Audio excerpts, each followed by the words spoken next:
జై శ్రీరామ్, భారత్ మాతాకి జై. కొండగట్టు అంజన అనుగ్రహంతో ప్రారంభం చేయబడ్డ కొండగట్టు గిరి ప్రదక్షిణ. అప్పుడే 43వ పౌర్ణమి అండి. ప్రతి పౌర్ణమికి గిరి ప్రదక్షిణ. రేపు ఆషాఢ పౌర్ణమి, దీన్ని గురు పౌర్ణమి అంటారు.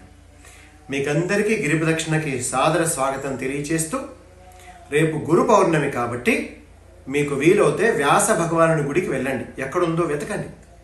దత్తాత్రేయ స్వామి గుడికి వెళ్ళండి. దక్షిణామూర్తి గుడికి వెళ్ళండి.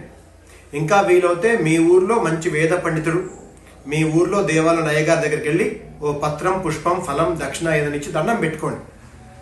మన గురుల్ని మనం కాపాడుకుందాం, సేవించుకుందాం, ధర్మాన్ని, దేశాన్ని రక్షించుకుందాం. మనకి గురువులు చాలా మంది ఉన్నారు. ఛత్రపతి శివాజీకి సమర్థ రామదాస్ స్వామి లాగా, అలాగే గురు నానక్ గారు, గురు గోవింద్ గారు, వీళ్ళు మనకి గురువులు. కాబట్టి మనని కాని గురువుని మనం సేవించుకుంటూ ఇబ్బంది పడద్దు. మన గురువులు చాలా జ్ఞానాన్ని ఇచ్చారు మనకి, వాళ్ళని మనం సేవించుకుందాం. అందరికీ శుభం జరగాలి. నేను మీ సురేష్ ఆత్మారాం మహారాజ్. మీరందరూ గిరి ప్రదక్షిణ కావాలని మనస్ఫూర్తిగా కోరుతూ, జై శ్రీరామ్, భారత్ మాతాకి జై.